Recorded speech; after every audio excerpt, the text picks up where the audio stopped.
the biggest thing to ask people when somebody recommends something is, how long have you been doing what you're doing, and how many people have you helped? Doesn't matter if you've written a best-selling book, doesn't matter how many letters are after your name. It's how many people have you helped and how long have you been doing it.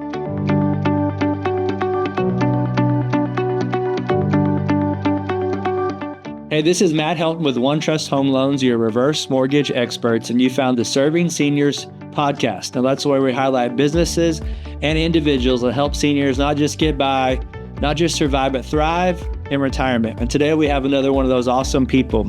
We have Miss Eileen Kopsaftis, and she is the founder of Have Lifelong Wellbeing.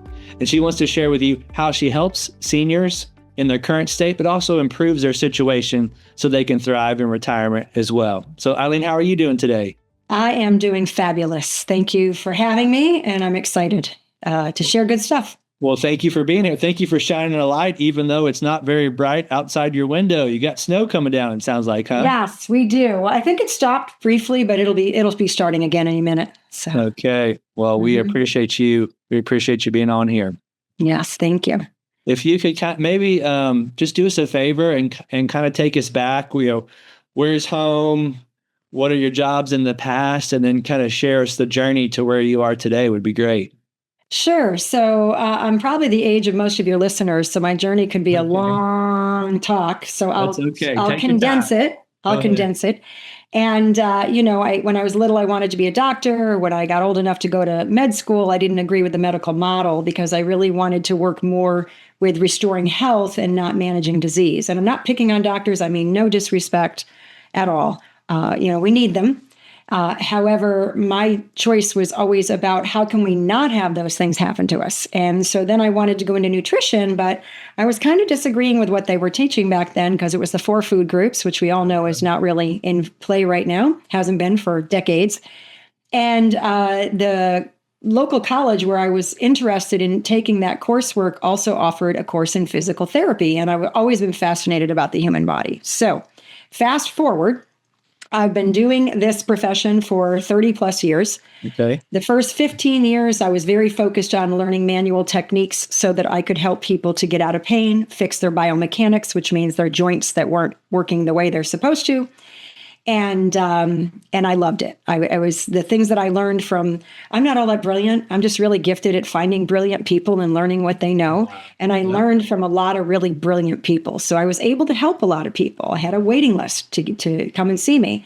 Now, the last 15 plus years of my profession, I have spent focused on learning strategies and movement methods that literally teach people how to fix themselves. And so now I feel like I'm teaching somebody how to fish instead of just handing them a fish. They're not dependent on me once they learn these tools, once they learn these strategies and they know how to apply them. And so I've got online programs that teach people these things in detail. I have a YouTube channel that has a lot of free education. I have a free level membership in my Move Without Pain Club. I've hosted 38 free online events in the last 5 years. I'm really focused at getting this information out there because what I've seen, and I'll finish answering this question with this. I've worked in pretty much every avenue there is. I've worked in home care, long-term rehab, nursing home settings, acute hospital settings, orthopedic outpatient settings. I've worked with teenage athletes and people over 100 years old. And what I've seen is, even though the mainstream narrative is we're supposed to decline, we're supposed to lose strength, we're supposed to lose bone density, we're supposed to lose our ability to control our urine, we're supposed to lose all these things as we get older, it's not accurate. Because I've seen way too many people who did not experience that. And they weren't outliers. They weren't some, magic miracle people. They just lived a different lifestyle. They did different things. So to me, it's important to study the people who have the life we want as we get older and figure out how to teach that to other people. And so that's my biggest goal. I have people 50 plus mostly in my programs. Many of them are in their 60s, 70s, and 80s. and they're learning how to live life large, and they're not planning on decline. Okay. And most of them do not want to end up at a nursing home. And that tends to happen by default because we don't know how to prevent it, especially if we think it's supposed to happen. So that's my story, and I'm sticking to it. Wow, that's awesome. That is awesome. Maybe could you just share a little bit more in depth about the different options and the benefits you've seen of your different programs? Absolutely. So I think one of the most important things is mindset. I have written a couple of books, and my one book, Aging Culprits, the first chapter talks about mindset, because if we believe we're supposed to decline, our brain will sort of help us to make that happen. So we have to understand that it's not a requirement and that there are other options. That's huge, because then it's going to change how we live. It's going to change our actions and our lifestyle. And so that's huge. And then I kind of call it the 7 pillars of lifelong well-being. And mindset's the first one. The second one is movement. We need to be moving. The human body is designed to move. Now, if somebody's in pain, or they're afraid they're going to fall or lose their balance or get injured, they're not going to want to move. There are many things that can be taught to people that can actually reduce pain using very specified movements. There are a lot of ways to modify movements that strengthen us and improve our stability without putting us at risk of falling. Okay. There's so much that can be done. You just have to know how.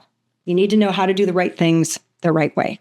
And it doesn't require a PhD in human biomechanics. It's very simple. And then the next one is nourishment. It's very important that we're feeding our body properly. And this isn't about being perfect. And I know there's the camp, there's the all meat, no carbs camp. There's the no meat, all plants camp. And then there's all kinds of camps all over the place in between. And I'm a data girl. I look at the science, and we can find science to substantiate any opinion we choose to have. I have a nutrition educator diploma that was 900 hours of study, and it was taught by a health institute that is not industry funded. So there's no bias, there's no conflict of interest, and it's purely looking at the data. And as I tell people, I'm not going to go into detail now about the nutrition. I teach lots of it, and I have lots of online information. But the biggest thing to ask people when somebody recommends something is, how long have you been doing what you're doing, and how many people have you helped? Doesn't matter if you've written a best-selling book. Doesn't matter how many letters are after your name. It's how many people have you helped and how long have you been doing it. And the experts and medical doctors and nutrition experts that I studied under to earn my diploma have been helping people restore their health, eliminate the need for medications, and get out of pain for over 40 plus years. So I would say their track record is pretty on point. And I've also seen that when I make those same recommendations I've been taught to make, people do get out of pain. I've had people in their 80s tell me when they follow what I teach, they don't have joint pain. So it does make a difference. But, if we're stuck in one camp, we have to do all of this or we have to do all of that, it's going to kind of shortchange us. You really need to follow the science. Gotcha. And then after nutrition, and I'll be quicker on the rest of them because we got, I think, 4 to go. After nutrition is hydration. A lot of people are not drinking enough water. If you're struggling to grow muscle, it's not your age. You're probably dehydrated. Muscle is 78% water. Muscle will also cause, or I should say lack of water will also cause muscles to spasm and cause pain. So a lot of the times just drinking more water can make people feel better, including giving them more energy and all kinds of wonderful things. And then there is the whole expert guidance. Now, the internet has been around for some time now, and the internet does not work with people. The internet doesn't treat people. The internet doesn't diagnose or restore people to health. The internet is simply access to mountains and mountains of information. And a lot of it conflicts. A lot of it is opinion. A lot of it is almost more potential harm than potential benefit. So we have to be very careful.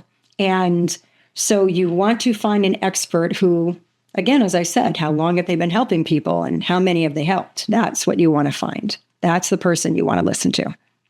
And then we've got community. I know many of the people who come to me, or, I do private consulting, or they're in one of my programs.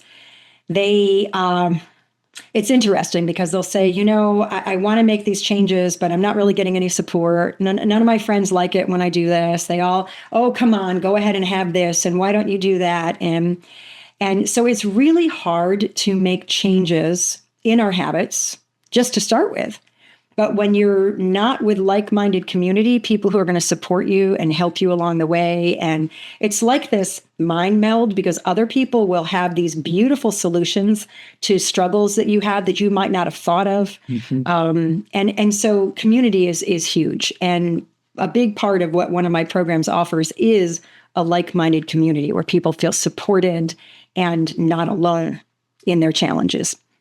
And then the last is really consistency. And a lot of the times people think they have to do everything perfect every single day, and that's not it.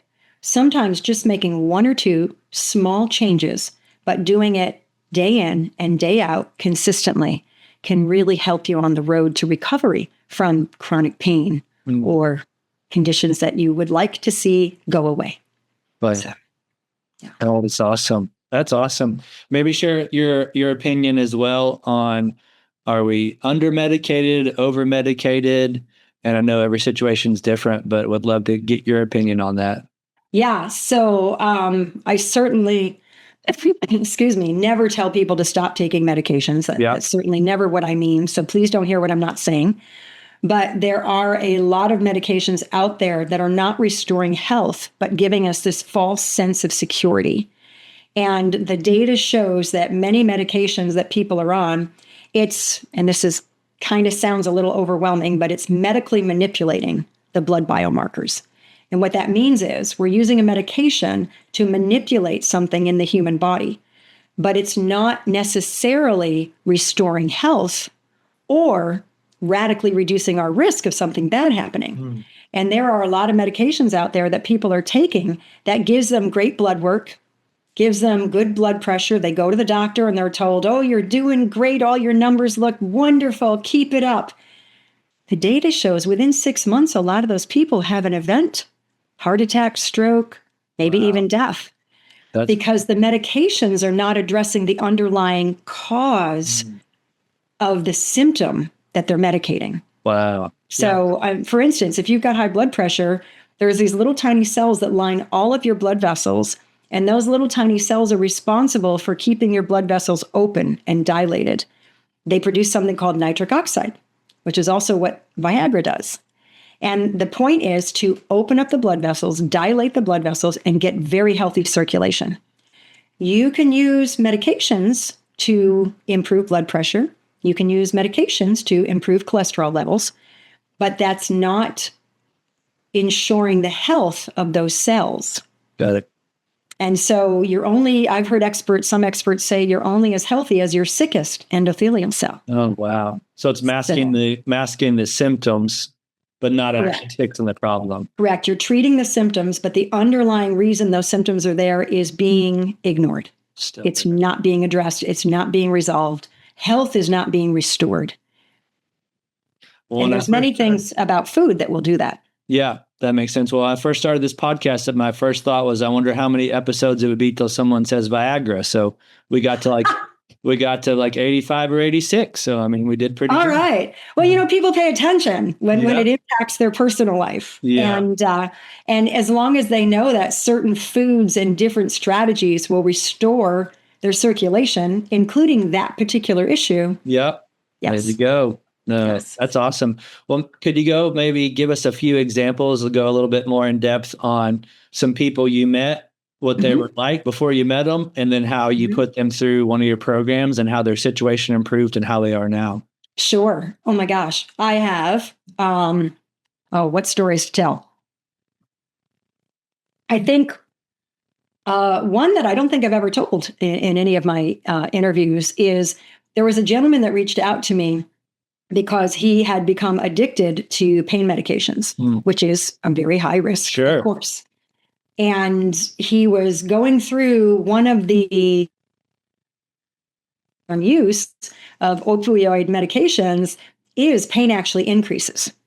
And eliminating those medications can be a very long, arduous road because it's very painful, very hard to get off. And I had made some suggestions. We had assessed his problem, and I really believed it was more medication induced than anything. But we did give him strategies to address the pain as well, and with movement and food changes and things like that. And over the course of time, he was able to work through everything. And I'm guessing time frame. I don't remember exactly because I didn't write it down, but I think it was about 6 months later, his wife reached out to me and said that he had completely restored his life. That's awesome. So that was, that just makes you want to feel like you're walking on air, right, when you change people's lives that much.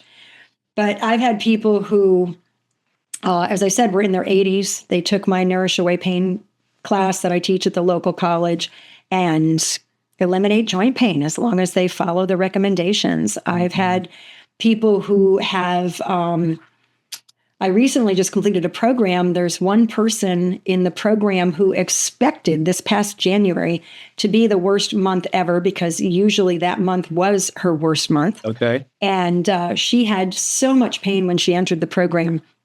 She could barely walk. There were shoes she couldn't wear. I mean, she just was what I lovingly call a hot mess. Her life was so limited in so many ways. And over the course of 6 months, in this special program that I opted to offer, she now is not completely pain-free, but her feet are pain-free. She's able to walk without limitation. January was her best month in years. And she continues to not really believe the changes that she now lives because she didn't think it was possible. Wow. So it's, I think the biggest issue is people are so used to hearing and being told, well, there's nothing we can do. This is the best we can do. This is the most we can do. Take this pill. Right. And a lot of the times the person who's talking to you is limited in their knowledge. And I don't mean to disrespect anyone as far as, if they went to school for 12 years or 15 years or whatever profession or specialty they're in, but everybody learns a certain type of information to go into their specialty. And nutrition it's only offered in like 10% of medical schools, and it's an elective. It's not even required. And if you're overwhelmed with coursework, you're not going to take an elective.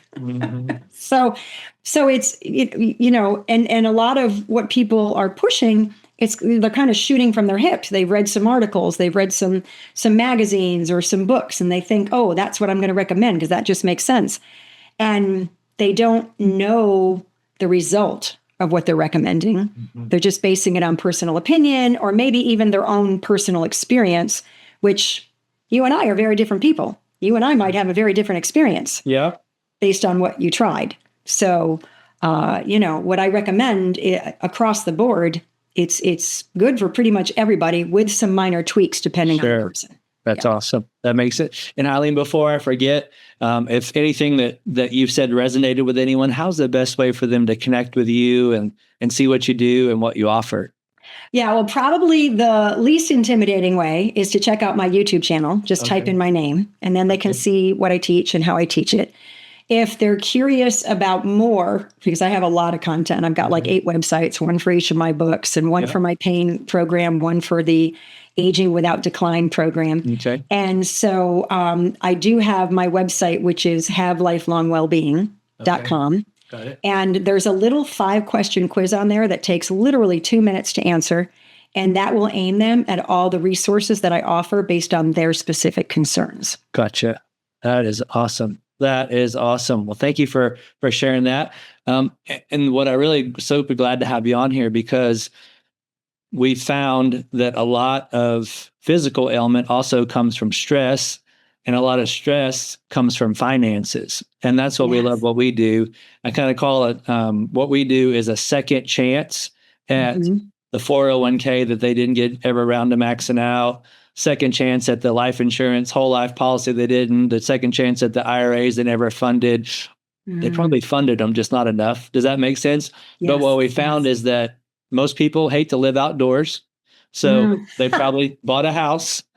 They probably made all or most of the payments. And oh, by the way, real estate usually goes up. And then that's where we come in, is to educate folks that there is new strategies on ways you can use a small percentage of your home equity to, one, be able to sleep at night by not having bill collectors calling you. But number two is, if you've got that part covered, what if you want to enrich your life with programs? Your programs are not expensive, but they're also not free. And you can't call someone and say, can you charge that program to my home equity? Right? Doesn't work that way.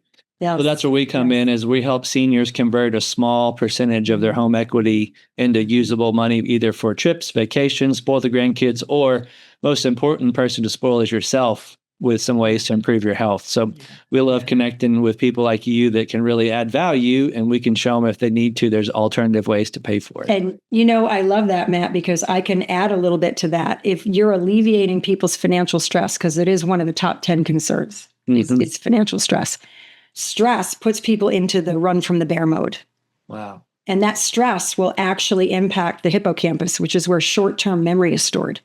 So people are thinking it's their age because they're forgetting where they put their keys, or they're forgetting something else. It could be the stress about finances, health, pain. Same thing with the cortisol, which is the stress hormone. The body will keep releasing that when you're running from the bear. Sure. And it will literally deposit fat in your trunk. Wow. And nobody wants that either. So, and it will also create tension, increase pain levels. It will impact digestion. You won't absorb the nutrition of your food, and you'll have all kinds of GI issues. So what you do is important, because alleviating that stress is huge. Yeah, that's great. I appreciate you saying that. And it's not even that look at their bank account and zero. It's just that we all have, we all wish we had more, right? So it's just that stress of, if I had a little bit more, if I could go on that trip, or gosh, this Eileen lady sounds great, I wish I could afford that program, whatever it is, right? It may not be that much money, but a lot of our seniors were brought up in a time and age where it's like, hey, we need to hold on to this. We need to hoard this money that we have, because what if something happens, right? What if the Great Depression or a recession or all these wars? Because that's when we all grew up. The rainy day fund. Our seniors, right? They grew up when a lot of bad things happened, and they kind of held on to that. So that's where if they just had an extra $50,000 or $100,000 that didn't require a monthly payment, they may feel more likely to step into an awesome program such as yours. So if anyone has any questions about that, feel free to reach out to us. We can explain to them how they still own their house. They can still sell their house, but they just don't have a monthly payment tied to those bills. It just works out so much better for seniors to explore those and learn the options. So feel free. And they don't end up living in their car. Exactly. And feel free to reach out to Eileen if you're watching this, and just learn more about what she does. The worst thing that could happen to you is you find out you can't do it, or it's not for you. But most likely, if you reach out to her and learn about her program, she's going to be able to show you some things that's going to help you improve your situation and help you feel better. Yeah. Can I add just one thing? Yes, ma'am. Because of what you shared about what you do. Yeah. People think that they have to sell their home and move into a house without stairs so that they can age in place. Wow. That is the worst thing they can do. Okay. Anybody I've ever known who has eliminated stairs from their daily life has declined. Wow. So they're much better off to call you than to sell their house. Wow. That's awesome. Thank you for saying that. Well, I can tell you're passionate about what you do. So thank you for sharing. Is there anything that I didn't ask you that I should have that you'd like to share as we wrap up? Just one quick comment, that it doesn't matter how old someone is. The human body is designed on a cellular level to always be able to get stronger. Wow. To increase bone density, to improve balance and stability. I've had people over 100 years old getting stronger doing squats and parallel bars. So it does not matter your age, and it doesn't matter your starting point. There's always something you can do to improve your situation. Okay. That's awesome. I think that's a great place to end it. Thank you for sharing that. Yeah. Thank you for sharing that. And thank you for watching the Serving Seniors podcast, where we highlight these awesome businesses and individuals that help seniors thrive in retirement. So we look forward to seeing you on the next episode. Look forward to helping you make sure you have the type of retirement you've always wanted. Thanks again. We'll talk with you soon. Hey, this is Matt Helton with OneTrust Home Loans, home of Retirement Mortgage Solutions. And we really do appreciate you checking out the Serving Seniors podcast today. Now, please go to the description down in the body of the podcast where you can subscribe to get future shows. Please click that notification button so you get notified when other shows drop. And also, if you can go to servingseniourspodcast.com, and we'd love to hear a comment about our show. We have a heart to serve seniors, and we have a heart to make sure seniors don't just survive retirement, don't just get by in retirement. We want to show seniors how to thrive in retirement. So if you know of anyone that's 55 and older that could use some extra cash flow, maybe the retirement's not going the way that they like, our retirement mortgage solutions are designed for folks, and depending on the state, they're either 55 or 62 and older, to make sure that they have that kind of retirement that they want. As long as they own a home and they're in a good equity position, there could be some solutions that they may not have thought about, or maybe they've thought of and they just didn't know how they work. That's what we do. So anyone in that age group that could use some mortgage advice, my team and I would love to be able to help them. Thanks again, and look forward to seeing you on the next show. Have a great day.